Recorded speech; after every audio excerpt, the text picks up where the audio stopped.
Today, the greatest risk of global catastrophe doesn't look like this. Instead, it looks like this. If anything kills over 10 million people in the next few decades, it's most likely to be a highly infectious virus rather than a war. Not missiles, but microbes.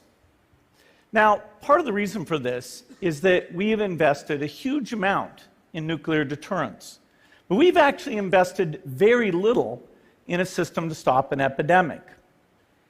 We're not ready for the next epidemic. Let's look at Ebola. I'm sure all of you read about it in the newspaper. Lots of tough challenges. I followed it carefully through the case analysis tools we use to track polio eradication. And as you look at what went on, the problem wasn't that there was a system that didn't work well enough. The problem was that we didn't have a system at all. In fact, there are some pretty obvious key missing pieces. We didn't have a group of epidemiologists ready to go who would have gone, seen what the disease was, see how far it had spread. The case reports came in on paper. It was very delayed before they were put online, and they were extremely inaccurate.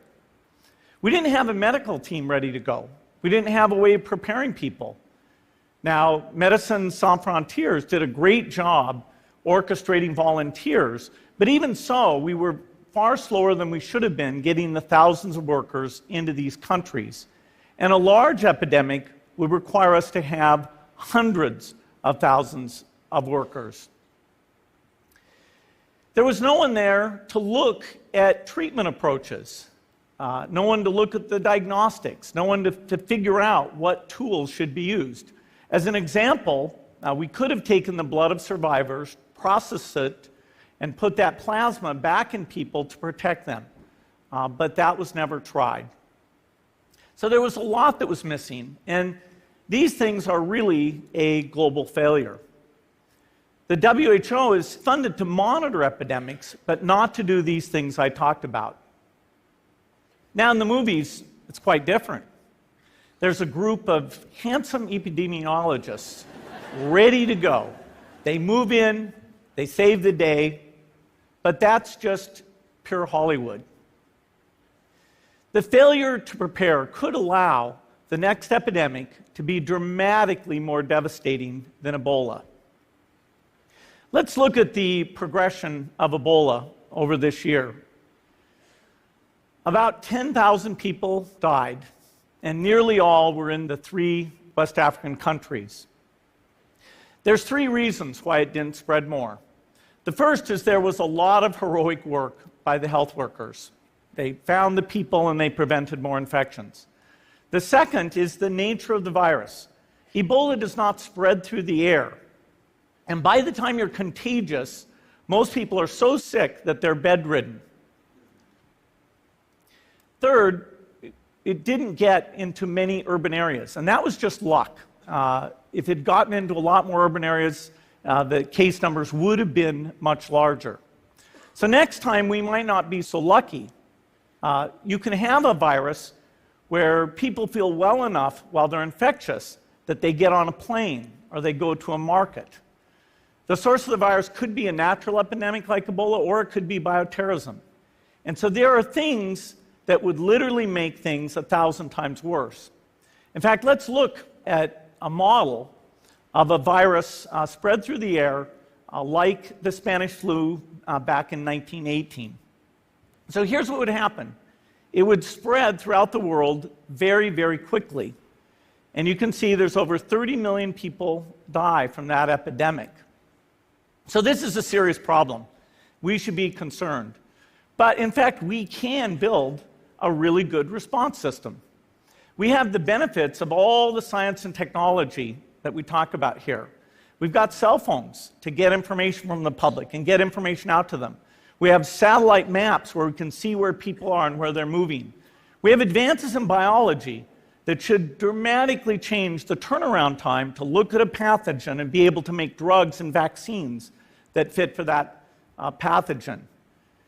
So we can have tools, but those tools need to be put into an overall global health system, and we need preparedness.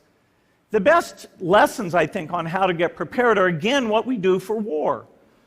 For soldiers, we have full-time waiting to go. We have reserves that can scale us up to large numbers. NATO has a mobile unit that can deploy very rapidly. NATO does a lot of war games to check, are people well trained? Do they understand about fuel and logistics and the same radio frequencies? So they are absolutely ready to go. So those are the kinds of things we need to deal with an epidemic. What are the key pieces? First is we need strong health systems in poor countries. That's where mothers can give birth safely, kids can get all their vaccines, but also where we'll see the outbreak very early on.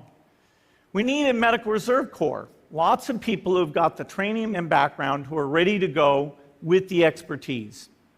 And then we need to pair those medical people with the military, taking advantage of the military's ability to move fast, do logistics, and secure areas. We need to do simulations, germ games, not war games, so that we see where the holes are. The last time a germ game was done in the United States was back in 2001, and it didn't go so well. So far, the score is germs 1, people 0. Finally, we need lots of advanced R&D in areas of vaccines and diagnostics. There are some big breakthroughs, like adeno-associated virus, that could work very, very quickly. Now, I don't have an exact budget for what this would cost, but I'm quite sure it's very modest compared to the potential harm. The World Bank estimates that if we have a worldwide flu epidemic, global wealth will go down by over $3 trillion, and we'd have millions and millions of deaths. These investments offer significant benefits beyond just being ready for the epidemic.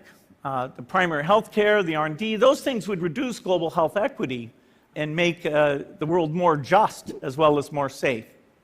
So I think this should absolutely be a priority.